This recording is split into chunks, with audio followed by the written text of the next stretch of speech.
Hello and happy Saturday. What's up, nerds? It's your boys. The first Saturday in May 2023. The sun has come out momentarily to give us some lovely spring weather.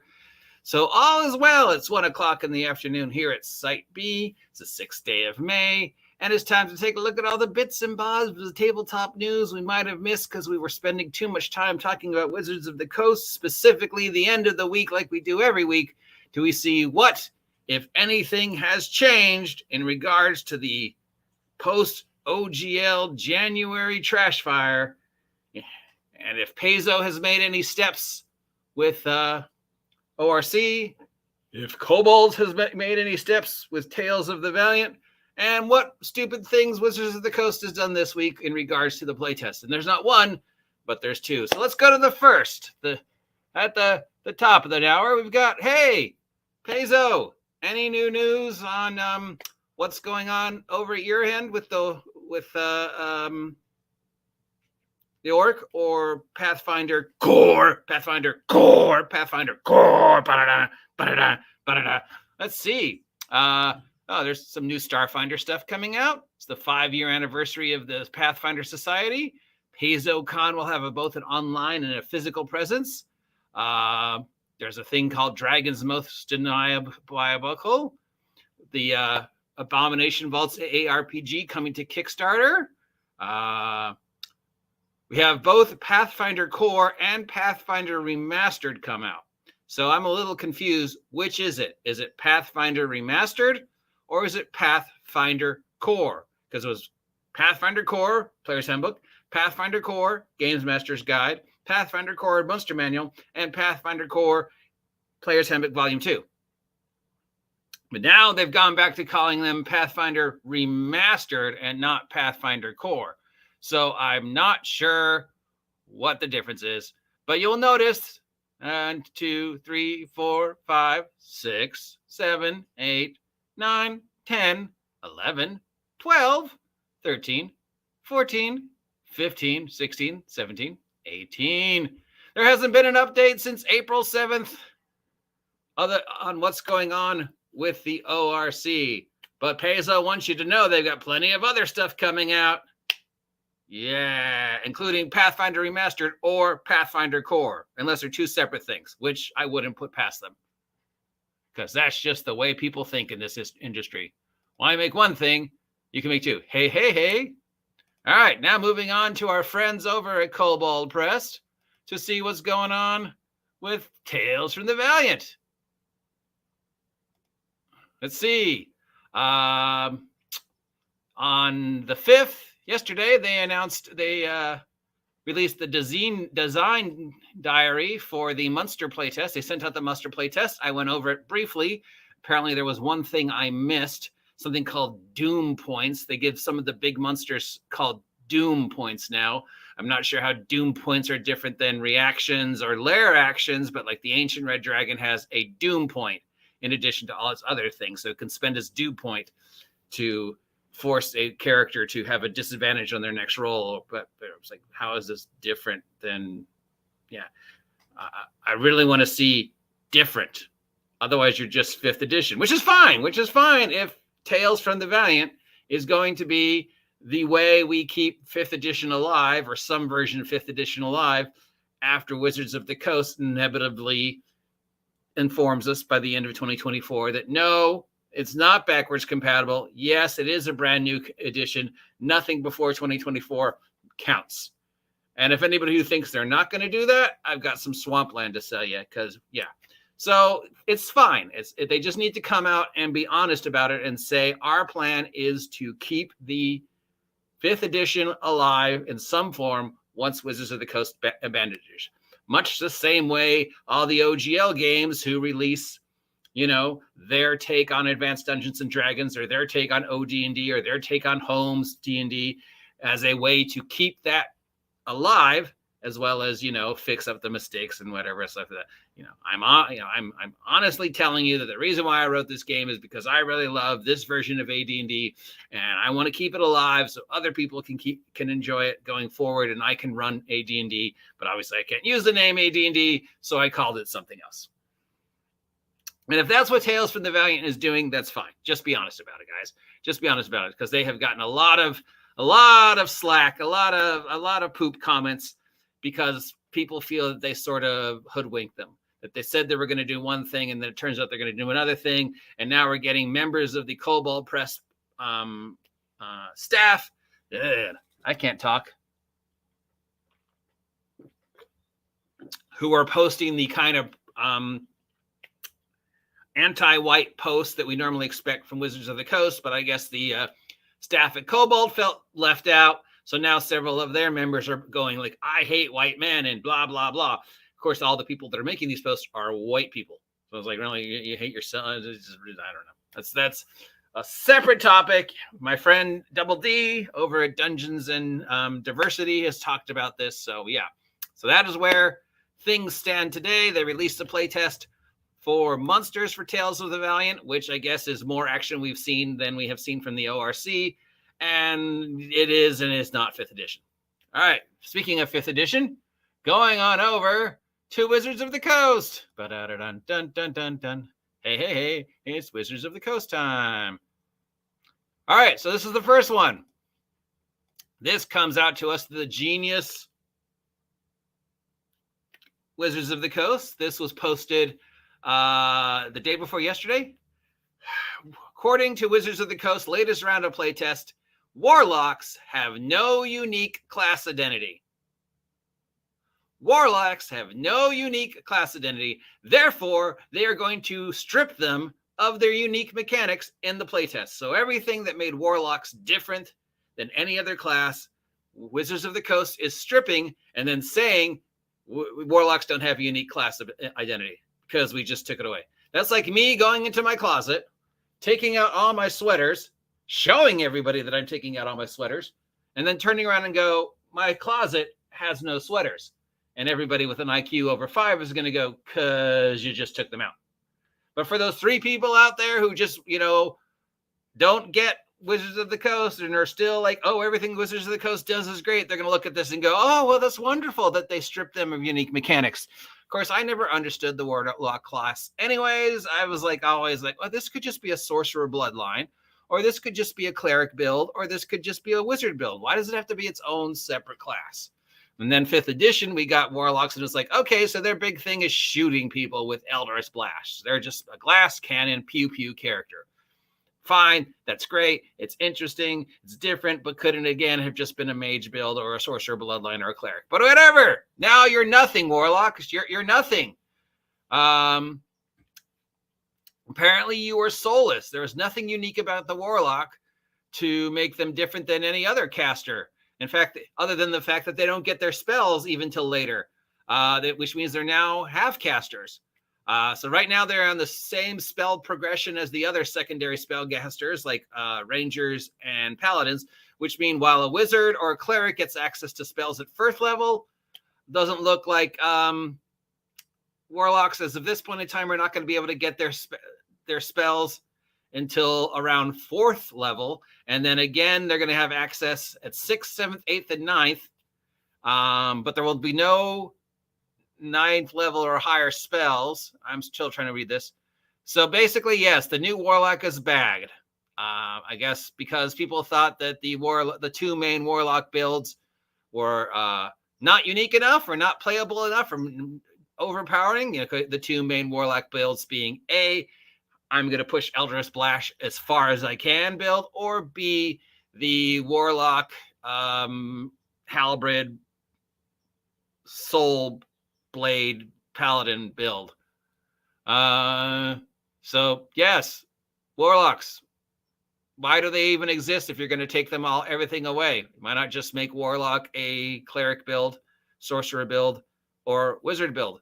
Because I don't understand. I assume people will complain and the stuff will be back. So if you like playing Warlocks and you really liked how unique and different they were from all the other casters in the game, too bad. But that's not all.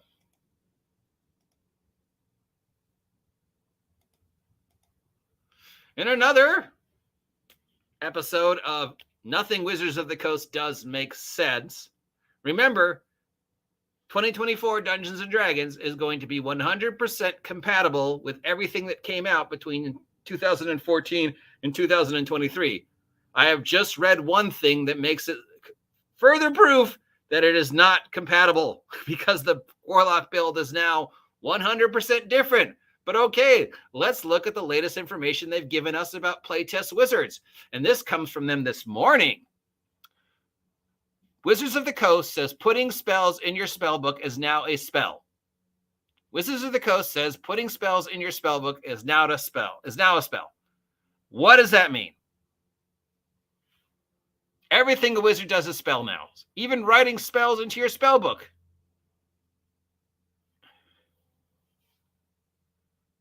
So barely, it looks like it's something they took sort of from 5th edition, but not really. I mean, from 4th edition. So Playtest Wizards, everything gets a spell now. They no longer prepare spells according to their level, which gave them more spells than sorcerers or bards. Instead, they follow the same exact progression. No one caster class will have more baseline spells prepared than any others. It seems wizards have an edge, if any, in that they can swap out spells on their prepared spell lists with the spells in their spellbook as long as they can add them, which is normally what sorcerers could do. But I guess now they switched them, and now wizards can swap out their spells at rest for different spells. Most of the upkeep part of the wizards are actually spells now, starting with the Scribe spell. Scribe spell. When you cast Scribe spell, you basically do the same thing that was mundane action in vanilla. You take the same amount of time and money, 2 hours and 50 gold pieces, only now you're casting a spell to write a spell in your book. You can't cast it as a ritual. Oh, you can cast it as a ritual, so you won't have to expend spell slots. And even make Scribe spell one of your prepared spells. So, before I find a scroll with a spell on it. I don't have this spell. Let's say it's invisibility. I look at my spell book, invisibility is not in there. And I tell the DM, before I use this scroll, I want to make sure I have access to it in the future. Can I copy it from the scroll onto my spell book? And the DM will go, sure. It's going to take you about 2 hours per level of the spell and cost you about 50 gold pieces in ink and stuff for level of the spell. So invisibility, so that's about 2-3 hours of writing and copying and making sure you get the recipe work and 100 gold pieces. But you know what? It's general. I'm feeling generous, so I'll just cost you 85 for the components. 2.5 hours later, our wizard has scribed the spell into his spell book, his time and effort and energy, and copied meticulously all the writings of the wizard who wrote the scroll, put it in his spell book. So now he knows if the situation comes up and he needs to memorize invisibility in the future, it's there, and he feels much more comfortable that he has this scroll, and if an emergency happens, he can just read the scroll and turn himself invisible. So that's the way of the old way. Now we have the new ways. Well, okay, I find a scroll with invisibility in it, and I want to make sure that I'm going to be able to have access to that invisibility in the future before I waste the scroll, right? Okay, so I want to copy the scroll into my spellbook. Can I do that? Sure, it's going to take you 2 hours and cost you about 150 gold pieces, and you have to cast the Scribe spell. How is that different? Well, you can also do it as a ritual. Oh, so I can take 10 minutes to do 2 hours of work to spend 50 gold pieces to copy a scroll spell onto my spell book. That way in the future, I'll be able to memorize the invisibility, but still have the scroll. Right. But you don't lose the spell now, which means I have to go out of my way now to think about memorizing that spell on the off chance I find a scroll I want to copy. And if I find a scroll I want to copy and haven't memorized Scribe spell, I then have to wait to my next break, sacrifice an important spell for Scribe spell, then cast Scribe spell, then wait 2 hours and spend 50 gold pieces or 75 gold pieces for the automatic magic photocopy machine to copy the spell into my spellbook, which I would have done anyways and would have taken the exact same amount of time, right? Exactly. 100% backwards compatible. Not only is that stupid, it's stupid. And now wizards, one big thing was they got extra spells. I am a wizard. My thing is spells. I don't get to wear any armor. I don't get to wear any weapons. I don't even get to shoot a crossbow. if I'm lucky, I can throw a rock. My main stat is intelligence, which means everything else is going to kind of suck. I'll be lucky if I start the game with 4 hit points. I'm kind of useless to 5th level. Ooh, endless ray of frost. But my one big thing is, while that guy can only cast 2 spells, and that guy is lucky if he can cast 1 spell, I've got 3 or 4 spells I can cast. But now, that's gone. That's gone. But instead, I have to waste a spell slot to do something I could already do. How is that an improvement? How is that backwards compatible? I know, I'm stupid, Cal, so explain it to me, please. How is that better?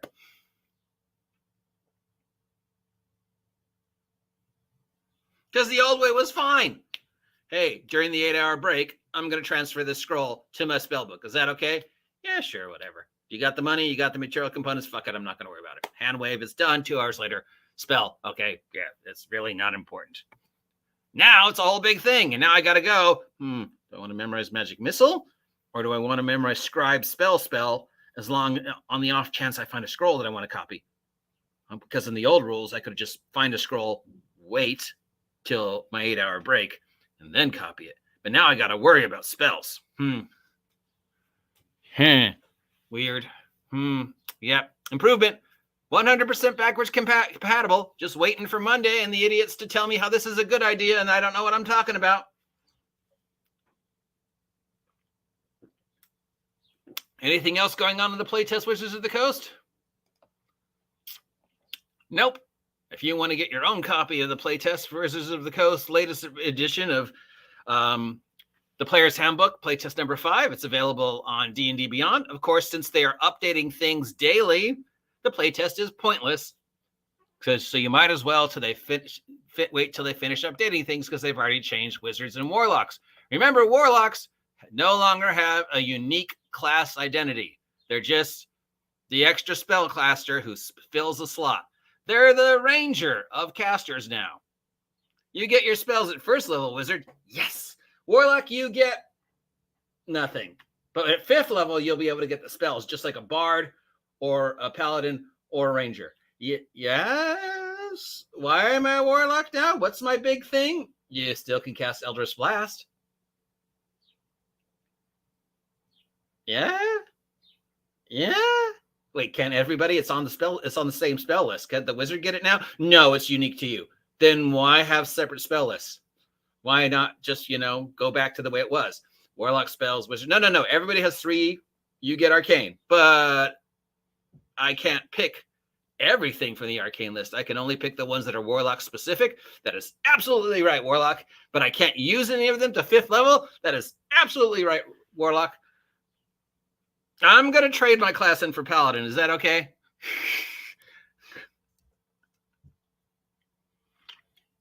Because I have no unique class identity. They don't know what they're doing. Exactly. They don't know what they're doing. What are you doing, Wizards of the Coast? Because there is no... You remember when I used to get in trouble for defending them and saying, somewhere in some universe, this choice makes sense. In no universe does that make sense. Either make warlocks unique enough so they're not just another cleric / sorcerer / wizard, or get rid of them. Get rid of them. If demon summoning is, a thing that you want, just make it a sub, of wizard or cleric or sorcerer, which they should have been anyways. Yeah. Who else is making stuff for 5th edition or future 5th edition? Matt Colville. There hasn't been a single announcement for his plans. Who else? Was there anybody else? I think that was it, right? Oh, Level Up 5e. Level Up 5e is still out there, still pumping up stuff almost every week. They are consistently making product for Level Up 5e. So I guess the only winner out of the January 2023 nightmare was Level Up 5e, because they were making shit before the 2023 disaster. They were making shit during the 2023 disaster, and they are consistently making new stuff almost every week post 2023 disaster for Level Up 5e. So I guess the winner for after 2024, what are we going to use if we really want to play 5e? Because I'm sure there are still 5 people on the planet who want to play 5e. I don't think you can go wrong with Level Up 5e from EN Publishing, because they are consistently the only people who are actually making product instead of just screwing us over. And as for Kobold, again, I know Kobold has gotten a lot of poo-poo for A, some of the stuff their employees are saying, and B, because people think that Kobold pulled the wool over their eyes and said one thing, but are actually doing the other. And I totally agree that the way you look at Kobold's announcements, it sounds like they were going to do one thing. And then when the thing is finally looking at it, you're going, wait, this is. So Kobold, I think people would just be much more okay with it if you just said, we're making the OSR 5e. We want to make sure the 5e engine is still available. So this is what we're doing. We're doing the same thing that all you other people did with 3rd edition and 2nd edition and 1st edition and all those clones. We're making our 5e retro clone. Because God knows, whatever it is Wizards of the Coast vomits out next year, it will not be 5th edition Dungeons and Dragons. Right there. Right there. Black and white. Not backwards compatible. That's it. That's 20 minutes of me complaining about the post-OGL major players. If there's any minor players out there who have just kind of kept to themselves and are just making, 5e product and just like, I don't want to have anything to do with this, great. I would love to hear from you. Till then, that's it for this weekend. I will see you all Monday. Have a great day. Enjoy this lovely weather. Hi, Cal. Hi, One Man Indie. Don't forget to like, share, subscribe if you haven't subscribed yet. And hey, I have got 2 new pieces of merch on Big Geek Emporium. Bam, that's right.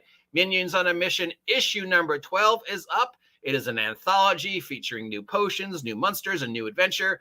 And level 4 of my Dungeon 23 Mega Dungeon is up. Both of those are only $2. They're available PDF on Big Geek Emporium. That is the best way to support me right now, is to buy my merch. 2 brand new things on Big Geek Emporium, and let me know what you think about them. Please review them. Till next time, I promise you, I will not send the Pinkertons to your house. See ya.